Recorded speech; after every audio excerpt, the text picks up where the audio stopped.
Bonjour et bienvenue sur Talk Paris. Salut à tous, nous sommes très heureuses et très heureux de vous retrouver aujourd'hui. Bonjour à tous, je m'appelle Coralie. Bonjour à tous, moi c'est Guillaume. Nous sommes ravis que vous nous écoutiez où que vous soyez dans le monde. Merci de passer un peu de temps avec nous. Alors Coralie, est-ce que je peux commencer par une petite confession ? Bien sûr, j'ai l'impression que ce genre de confession mène toujours à des conversations intéressantes. Ce matin, je me suis réveillé en ne me sentant pas très bien. Pas malade, pas exactement, juste lent, lourd, comme si mon corps ne voulait pas coopérer. Ah oui, je connais très bien cette sensation. C'était l'un de ces matins où même sortir du lit semblait être un effort. Est-ce que ça t'est déjà arrivé ? Tout le temps. Et il y a justement un très bon mot pour décrire cette sensation. Quand ton corps se sent lent, fatigué et sans motivation, on dit souvent qu'on se sent un peu mou, un peu ralenti. Oui, exactement. C'est tout à fait ça. Je me sentais ralentie dès le moment où j'ai ouvert les yeux. Laisse-moi deviner, tu t'es couché tard hier soir. Oui, et je suis restée sur mon téléphone plus longtemps que je ne voudrais l'admettre. Ça explique tout. Je fais exactement la même chose. Je me dis juste 5 minutes de plus, et soudain, il est déjà minuit. Et le lendemain matin, on se demande pourquoi on se sent si mal. Exactement. Ce qui est drôle, c'est qu'en général, on sait très bien quel est le problème. C'est justement ça qui est frustrant. On sait ce qu'on devrait faire, mais le faire vraiment, c'est une autre histoire, n'est-ce pas ? Oui, nous savons tous qu'on devrait dormir davantage, boire plus d'eau, bouger un peu plus, mais savoir et faire sont deux choses très différentes. Complètement différentes. Et c'est justement de ça que nous voulons parler aujourd'hui. Oui, le sujet du jour, ce sont les habitudes saines, mais pas la version parfaite. Pas la version qu'on voit en ligne, où quelqu'un se réveille à 5 heures du matin, médite pendant 1 heure, court 10 kilomètres et boit un smoothie vert. Exactement. Nous allons parler de vraies habitudes saines. Celles que de vraies personnes essaient de construire tout en vivant une vie normale et bien remplie. Parce que, franchement, la plupart d'entre nous font simplement de leur mieux. Et parfois, nous avons l'impression d'échouer à être en bonne santé. Oh oui, absolument. Je ne peux même pas compter le nombre de fois où je me suis dit « Bon, cette fois, c'est décidé, je vais tout changer. » Laisse-moi deviner. Nouvelle année, grand projet ? À chaque fois, je décide que je vais manger parfaitement, faire de l'exercice tous les jours, me coucher tôt et ne plus jamais passer trop de temps sur mon téléphone. Ça semble très ambitieux. Trop ambitieux, parce qu'au bout d'1 semaine ou 2, tout s'écroule. Et parfois même plus tôt. Oui, et après ça, je me sens déçu de moi-même. C'est une expérience tellement fréquente et je pense que beaucoup de nos auditeurs peuvent s'y reconnaître. Je le pense aussi. Souvent, on essaie de changer tout son mode de vie d'un seul coup. Et ça met énormément de pression. Vraiment énormément. Quand on essaie de tout corriger en même temps, cela devient vite écrasant. Et quand cela devient écrasant, on a tendance à abandonner. Exactement. Cela se transforme en cette idée. Si je ne peux pas le faire parfaitement, alors à quoi bon le faire ? Cette façon de penser est très courante. C'est comme dire « j'ai raté un jour, donc j'ai échoué ». Mais ce n'est pas comme ça que les habitudes fonctionnent vraiment. Non. Et c'est pour ça qu'aujourd'hui, nous voulons nous concentrer sur de petites habitudes réalistes. Le genre d'habitude auquel on peut réellement rester fidèle. Et quand on dit rester fidèle à quelque chose, on veut dire continuer à le faire régulièrement, même quand ce n'est pas passionnant. Surtout quand ce n'est pas passionnant, parce que les habitudes saines sont souvent ennuyeuses. Très ennuyeuses. Mais elles sont puissantes.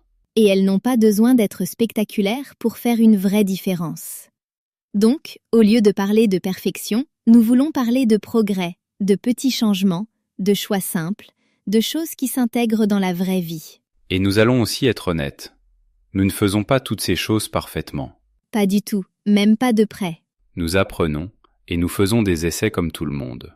Et nous voulons que cette conversation soit encourageante, pas stressante. Oui, aucune pression, juste des idées auxquelles vous pouvez réfléchir et que vous pouvez peut-être essayer.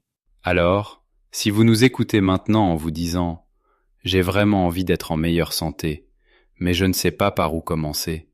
Vous êtes au bon endroit.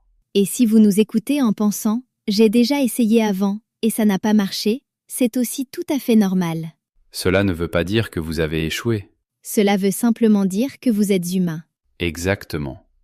Alors avançons pas à pas et commençons par quelque chose de très simple. Quelque chose qui arrive à chacun de nous tous les jours. Le début de la journée.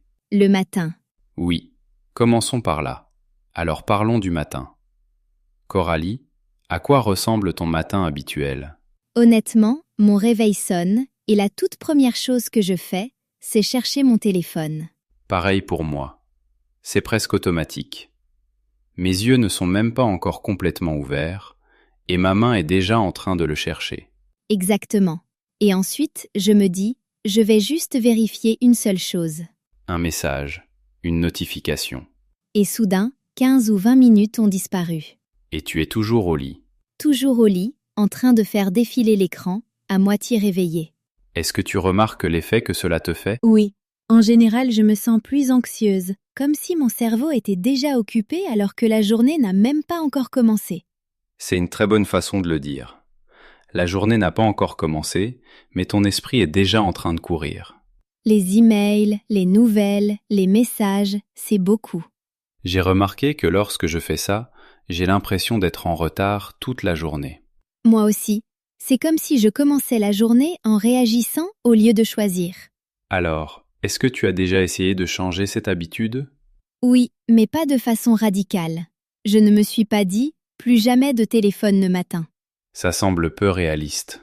Exactement. À la place, j'ai essayé quelque chose de très petit. Qu'est-ce que tu as fait? J'ai arrêté de garder mon téléphone à côté de mon lit. Vraiment? Et maintenant, où est-ce que tu le gardes? Dans la cuisine. Toujours dans l'appartement, mais pas à portée de main. Ça ressemble déjà à un grand changement. Au début, c'était étrange. J'avais peur de ne pas entendre mon réveil. Et alors, tu l'entendais?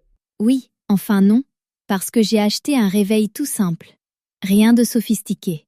Un appareil qui ne fait qu'une seule chose. Exactement. Il sonne, c'est tout. Aucune notification. Et en quoi cela a changé tes matins? Maintenant, quand je me réveille, il n'y a rien à attraper.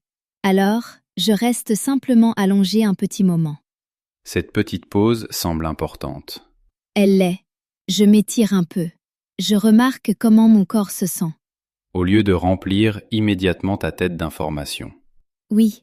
Et ensuite, je me lève et je vais dans la cuisine. Et c'est là que l'eau entre en jeu, c'est ça? Oui.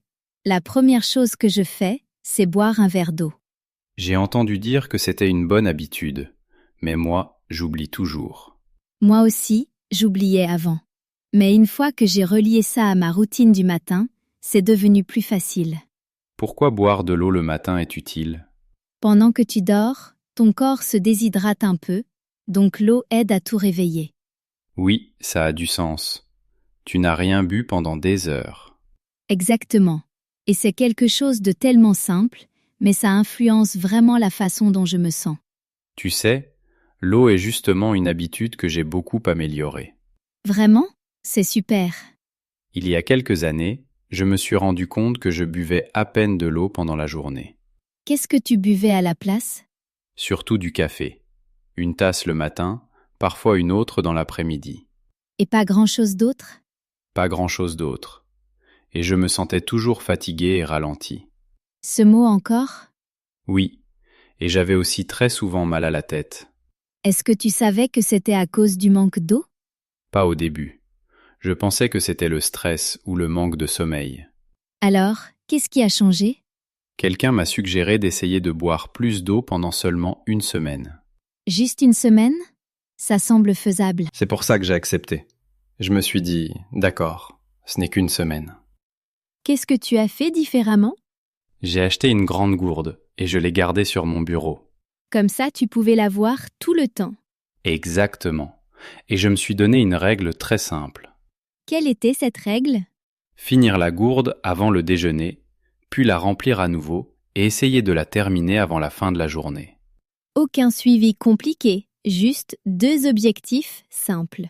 Oui, et honnêtement, La différence m'a surpris. De quelle manière? J'avais plus d'énergie, moins de maux de tête, je me sentais plus alerte. C'est un grand changement pour quelque chose d'aussi simple. Vraiment. Et je n'ai pas eu besoin d'acheter quelque chose de cher. Juste de l'eau et une gourde. C'est ce que j'aime dans ce genre d'habitudes. Elles sont petites, mais elles sont puissantes. Elles n'ont pas besoin d'être spectaculaires pour faire une différence. Alors, au lieu de parler de perfection, nous voulons parler de progrès, de petits changements, de choix simples, de choses qui trouvent leur place dans la vraie vie. Et nous allons être honnêtes aussi. Nous ne faisons pas toutes ces choses parfaitement. Pas du tout. Nous apprenons et nous expérimentons, comme tout le monde. Et nous voulons que cette conversation soit encourageante, pas stressante. Oui, aucune pression, juste des idées auxquelles vous pouvez penser et que vous aurez peut-être envie d'essayer. Donc, si vous nous écoutez en ce moment et que vous vous dites « J'ai vraiment envie d'avoir de meilleures habitudes, mais je ne sais pas par où commencer », vous êtes au bon endroit. Et si vous nous écoutez en pensant « J'ai déjà essayé avant et ça n'a pas marché », c'est aussi parfaitement normal. Cela ne veut pas dire que vous avez échoué. Cela veut simplement dire que vous êtes humain. Exactement. Alors, allons-y pas à pas et commençons par quelque chose de très simple. Quelque chose qui nous arrive à tous, chaque jour. Le début de la journée. Le matin. Oui, commençons par là. Alors, parlons du matin.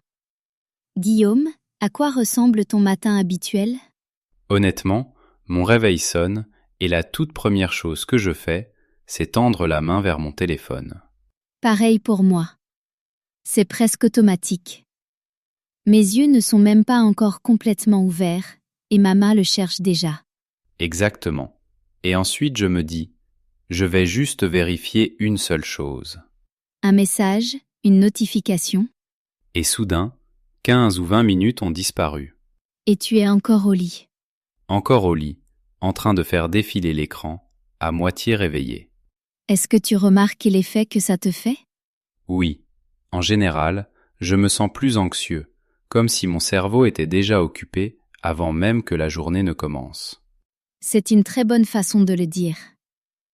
La journée n'a pas encore commencé, mais ton esprit, lui, est déjà en train de courir. Les emails, les nouvelles, les messages, c'est beaucoup. J'ai remarqué que lorsque je fais ça, j'ai l'impression d'être en retard toute la journée. Moi aussi, c'est comme si je commençais la journée en réagissant au lieu de choisir. Alors, est-ce que tu as déjà essayé de changer cette habitude? Oui, mais pas de façon radicale. Je ne me suis pas dit « plus jamais de téléphone le matin ». Ça paraît peu réaliste. Exactement. À la place, j'ai essayé quelque chose de très simple. Qu'est-ce que tu as fait? J'ai arrêté de garder mon téléphone à côté de mon lit. Vraiment? Et maintenant, où est-ce que tu le gardes? Dans la cuisine. Toujours dans l'appartement, mais pas à portée de main. Ça ressemble déjà à un grand changement. Au début, ça m'a semblé étrange. J'avais peur de ne pas entendre mon réveil. Et alors, tu l'entendais?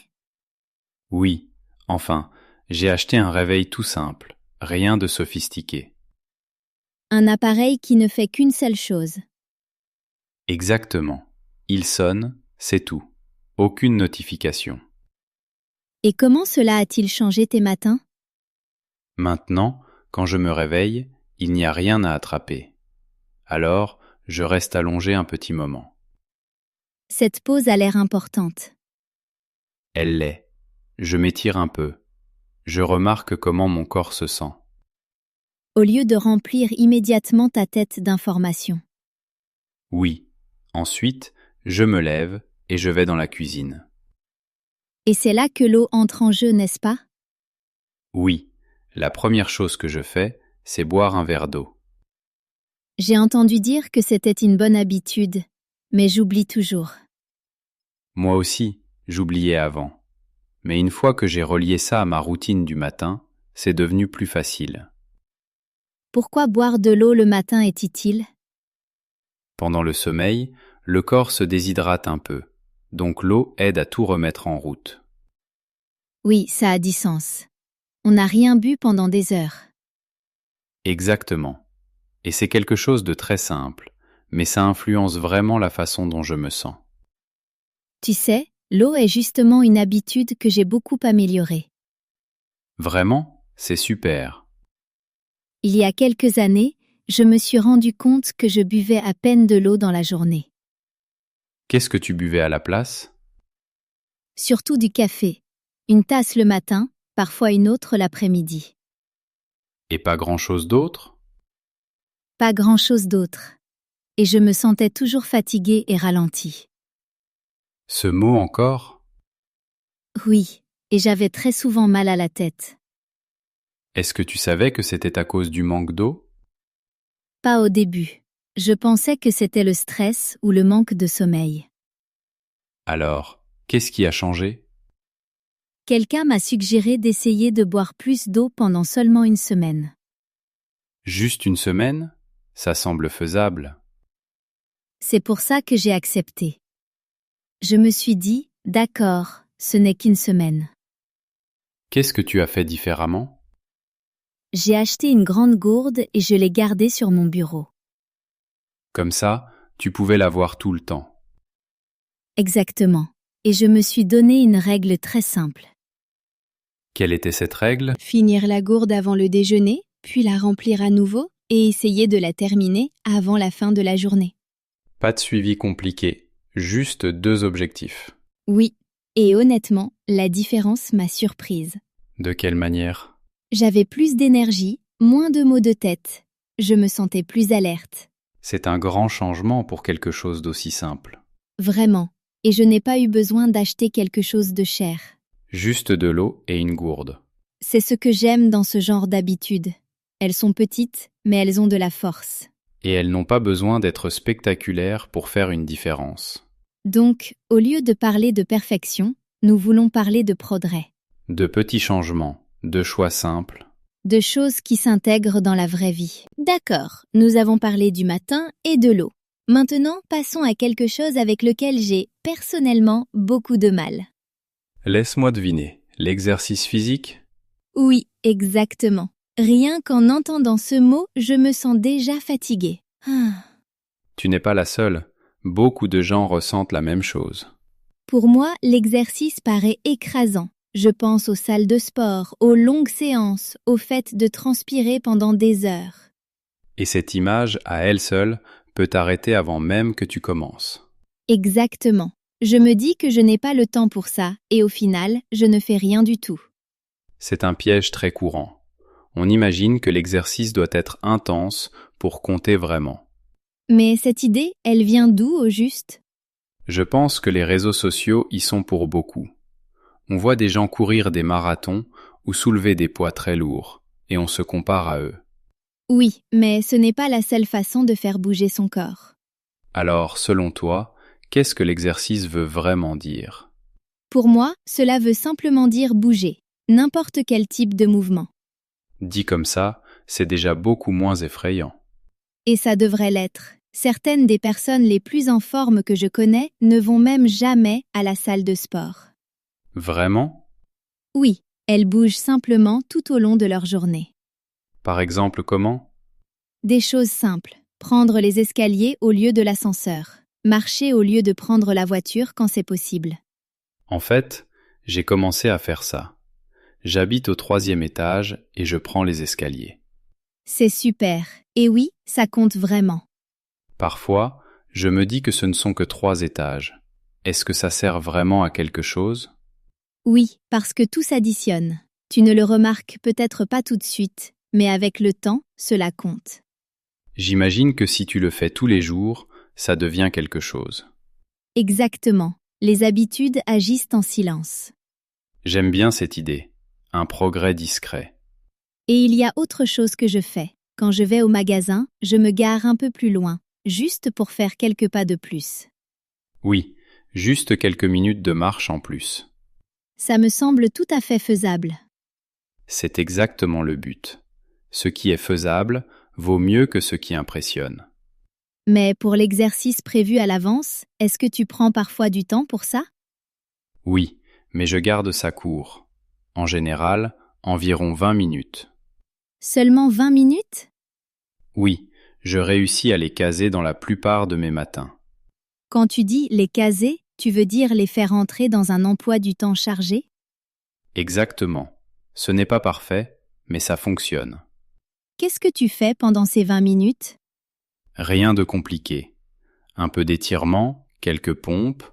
Parfois, je fais un petit jogging autour du pâté de maison. C'est tout? C'est tout. J'ai toujours cru que l'exercice devait durer au moins 1 heure pour être utile.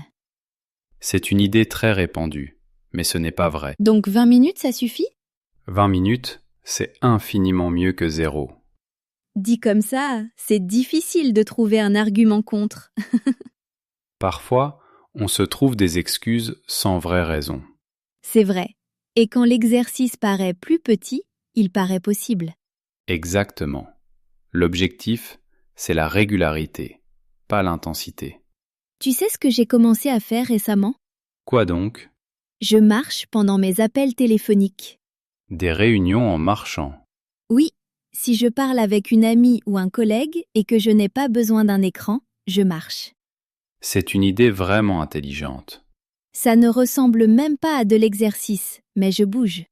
Et souvent, c'est la meilleure forme d'activité. J'ai aussi l'impression de mieux réfléchir quand je marche. Moi aussi. Mes idées deviennent plus claires. C'est intéressant de voir à quel point le mouvement influence l'esprit. Oui, vraiment. Même un mouvement léger peut changer ton humeur.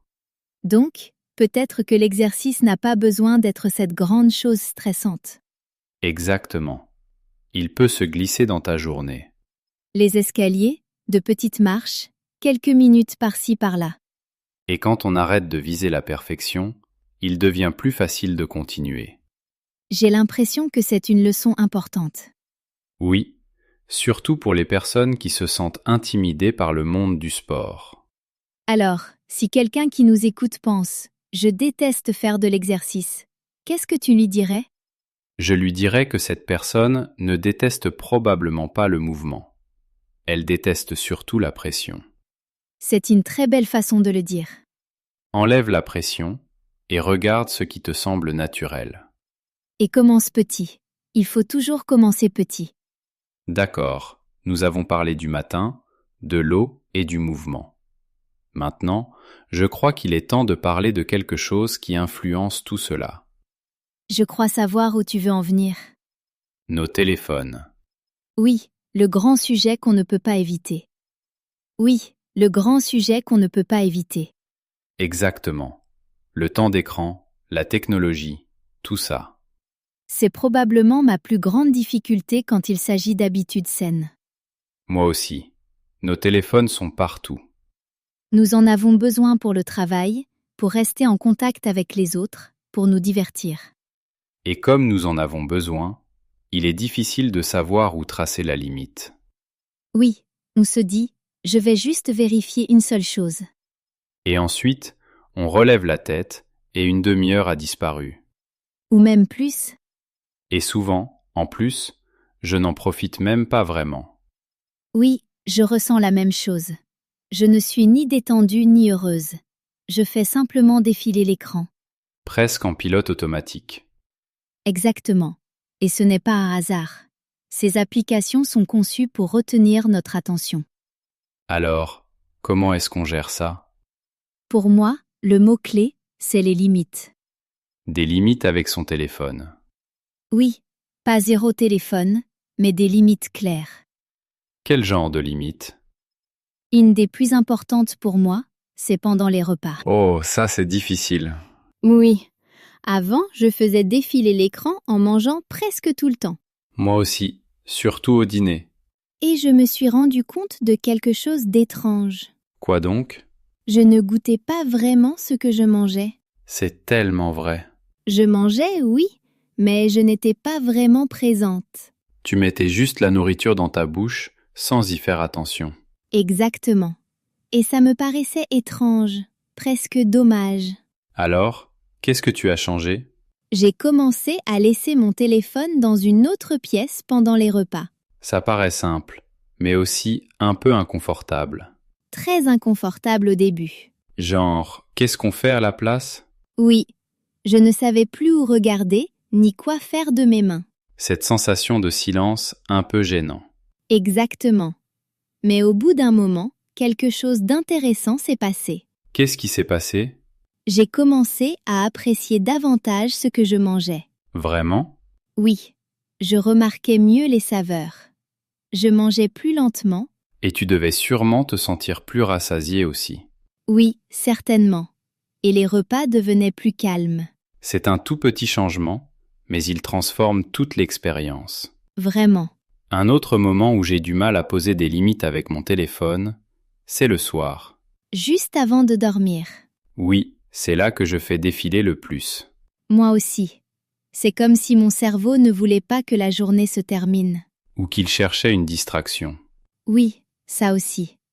Mais c'est là que le sommeil commence à en souffrir. Le sommeil, c'est une part tellement importante de la santé.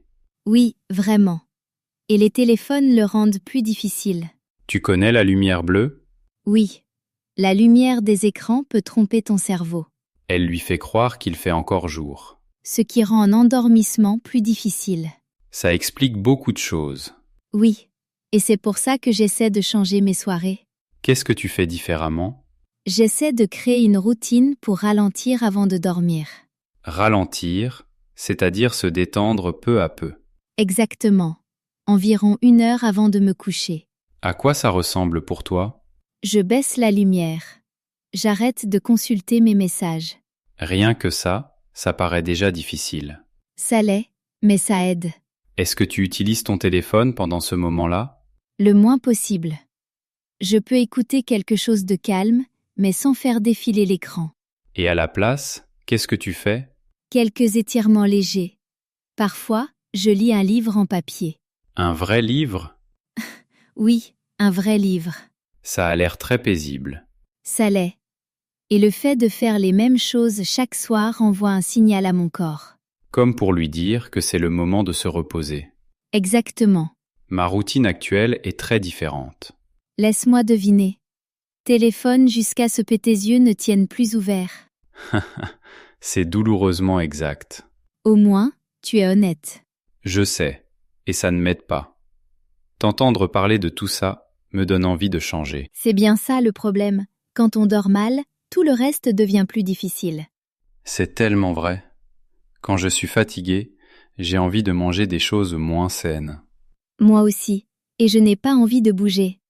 Et les petits problèmes paraissent plus grands. Le sommeil influence vraiment tout. C'est la base de tout. Et pourtant, c'est souvent la première chose qu'on sacrifie. On se dit qu'on rattrapera plus tard. Mais en réalité, ça ne fonctionne pas vraiment comme ça. Non, pas vraiment. C'est pour ça que les limites avec la technologie sont si importantes. Non pas pour nous punir, Mais pour protéger notre énergie. et notre attention. Exactement. Bon, parlons encore un peu plus du sommeil, parce que cela relie vraiment tout ce dont nous avons parlé jusqu'ici. Exactement. Bon, parlons encore un peu plus du sommeil, parce que cela relie vraiment tout ce dont nous avons parlé jusqu'ici. Oui, vraiment. J'ai remarqué que lorsque je dors mal, toute ma journée devient plus difficile. De quelle façon? Je suis fatigué, bien sûr, mais je suis aussi moins patient. Moi aussi. Les petites choses m'agacent davantage quand je suis fatiguée. Et mes habitudes changent. J'ai envie de choses sucrées. Je n'ai pas envie de bouger. C'est comme si une seule mauvaise nuit influençait beaucoup de décisions le lendemain. Oui, le sommeil, c'est un peu la base sur laquelle tout le reste repose. Et quand cette base est fragile, tout paraît plus instable. C'est une bonne façon de le décrire. Mais le sommeil est aussi quelque chose avec lequel beaucoup de gens ont du mal. Surtout aujourd'hui, avec les écrans partout. Les emplois du temps chargés. Et le stress. Tu as parlé tout à l'heure de ta routine du soir. Est-ce que tu la suis toujours? Pas toujours. Certaines soirées se passent mieux que d'autres. J'apprécie cette honnêteté. Je pense que c'est important. Les habitudes saines, ce n'est pas faire les choses parfaitement tous les jours. C'est plutôt une question de régularité dans le temps. Oui, ce que tu fais la plupart du temps compte plus que ce que tu fais de temps en temps. Ça enlève beaucoup de pression. Oui, et cela t'aide à rester patient avec toi-même. La patience, c'est justement quelque chose que beaucoup de gens oublient quand ils essaient de changer leurs habitudes. C'est vrai, nous voulons des résultats rapidement. Mais le vrai changement est lent. Et souvent discret. On ne le remarque pas tout de suite. Mais au fil des semaines et des mois, tout cela s'accumule. Ça me fait penser à quelque chose que j'ai entendu un jour. Quoi donc? C'est comme diriger un bateau. Si tu changes un peu de direction, tu ne le remarques pas immédiatement. Mais sur une longue distance, tu arrives à un endroit complètement différent. Oui, c'est exactement comme ça que fonctionnent les petites habitudes. Et les habitudes moins saines fonctionnent de la même manière, mais dans l'autre sens. Par exemple, se coucher tard de temps en temps n'est pas forcément un problème, mais le faire tous les soirs pendant des mois peut nuire à ta santé. Ou boire un soda de temps en temps par rapport à en boire tous les jours. Tout est une question de répétition. De schéma, pas de moments isolés. C'est pour ça que je pense qu'il est dangereux de penser en extrême. Tu veux dire cette manière de penser tout ou rien? Oui, quand les gens se disent « j'ai raté un jour, donc j'ai échoué ». Cet état d'esprit bloque le progrès. Oui, vraiment, une journée imparfaite n'efface pas tous tes efforts. J'aimerais que plus de gens le comprennent. Moi aussi, la santé doit rester souple. Elle doit s'adapter à la vraie vie. Et la vraie vie comprend le stress, les journées chargées et les erreurs. Alors, si quelqu'un passe une mauvaise nuit, que devrait-il faire? D'abord, ne pas paniquer. C'est un bon conseil. Une mauvaise nuit, ça arrive. Il faut se concentrer sur la nuit suivante. Revenir à sa routine. Ou même à une partie de sa routine. Parce que quelque chose vaut toujours mieux que rien. Je pense aussi que cela aide d'écouter son corps. Oui, être attentif à son corps, c'est important. Par exemple, remarquer comment le café influence ton sommeil. Je l'ai appris à mes dépens. Moi aussi. Si je bois du café trop tard dans l'après-midi, je sais que j'aurai du mal à dormir le soir. Et parfois, je le fais quand même. Moi aussi. Mais au moins, c'est un choix conscient. Et c'est là toute la différence. Choisir au lieu d'agir sans réfléchir. La vie ne consiste pas à suivre des règles parfaites de santé Elle consiste plutôt à trouver un équilibre. et à profiter de sa vie. La santé devrait soutenir ta vie, pas la contrôler. C'est une très belle façon de voir les choses. Je suis d'accord. Rassemblons maintenant tout ce que nous avons dit. Aujourd'hui, nous avons parlé de beaucoup de choses. Le matin, l'eau, le mouvement, les téléphones, le sommeil. Et tout cela peut sembler être une longue liste. C'est pourquoi j'aimerais dire quelque chose de très clairement. Vous n'avez pas besoin de changer toutes ces choses en même temps. S'il vous plaît, n'essayez pas de tout faire à la fois. Choisissez une seule chose, juste une. Quelque chose qui vous semble petit et réaliste. Peut-être boire plus d'eau, Ou laissez votre téléphone hors de la chambre. ou prendre les escaliers au lieu de l'ascenseur. L'importance de l'habitude dépend moins de sa taille que de votre capacité à la répéter. Voilà l'essentiel, la répéter. Une fois qu'une chose devient normale, vous pouvez ajouter un autre petit changement. C'est ainsi que les habitudes deviennent durables. Je pense que beaucoup de gens échouent parce qu'ils visent la perfection. Et la perfection n'est pas l'objectif. Le progrès l'est. Si vous buvez un verre d'eau de plus aujourd'hui qu'hier, c'est déjà un progrès. Si vous faites une marche de 10 minutes alors que d'habitude, vous ne l'auriez pas faite, cela compte. Ces petits choix façonnent vos journées. Et vos journées façonnent votre vie. J'aime beaucoup cette idée. Alors, si tu pouvais donner un seul conseil à nos auditeurs, quel serait-il? Je dirais, n'attendez pas la motivation. C'est un conseil très important. La motivation va et vient. On ne peut pas compter sur elle. Alors, sur quoi devrait-on se concentrer à la place? Sur le fait de rendre les choses faciles. Sur le fait d'enlever les obstacles. Tu peux donner un exemple? Bien sûr, si vous voulez boire plus d'eau, gardez une gourde à un endroit où vous la voyez. Si vous voulez bouger un peu le matin, préparez vos vêtements la veille au soir. Rendez le choix sain facile. Et rendez le choix moins sain un peu plus difficile. Par exemple, en laissant votre téléphone dans une autre pièce pendant la nuit. Vous pourriez toujours aller le chercher. Mais cette étape supplémentaire vous donne le temps de réfléchir. Et souvent, vous réalisez que vous n'en avez pas vraiment besoin. La plupart du temps, oui. Mon conseil à moi serait d'être gentil avec vous-même. C'est énorme ça. Le changement prend du temps. Il y aura des rechutes. Certains jours, vous sauterez une habitude. Ou vous vous coucherez trop tard. Ou vous mangerez quelque chose que vous n'aviez pas prévu. Et ce n'est pas grave. Une journée imparfaite n'annule pas vos efforts. La santé, ce n'est pas tout ou rien. C'est ce que vous faites la plupart du temps qui compte. Pas ce que vous faites occasionnellement. L'équilibre est important. Et l'équilibre demande de la pratique. On l'apprend en faisant attention En écoutant son corps. et en s'ajustant quand c'est nécessaire. La vie est faite pour être vécue, pas pour être contrôlée par des règles. La santé devrait vous aider à mieux vivre, pas à ajouter du stress. Avant de terminer, j'aimerais laisser à nos auditeurs un petit défi. J'aime bien ce moment-là. Choisissez une habitude dont nous avons parlé aujourd'hui. Une seule, Essayez-la pendant une semaine. pas pour toujours, juste une semaine. Observez comment vous vous sentez, Remarquez les petits changements. puis décidez si vous voulez continuer. Aucune pression. Et vous n'avez besoin de le dire à personne. C'est juste pour vous. Une promesse discrète que vous vous faites à vous-même. Et si vous avez envie de partager, nous serons ravis d'avoir de vos nouvelles. Vos commentaires comptent vraiment pour nous. Ils inspirent les prochaines conversations. Très bien, Je pense que c'est un bon moment pour nous arrêter. je suis d'accord. Merci beaucoup d'avoir écouté Talk Paris. Continuez à pratiquer le français.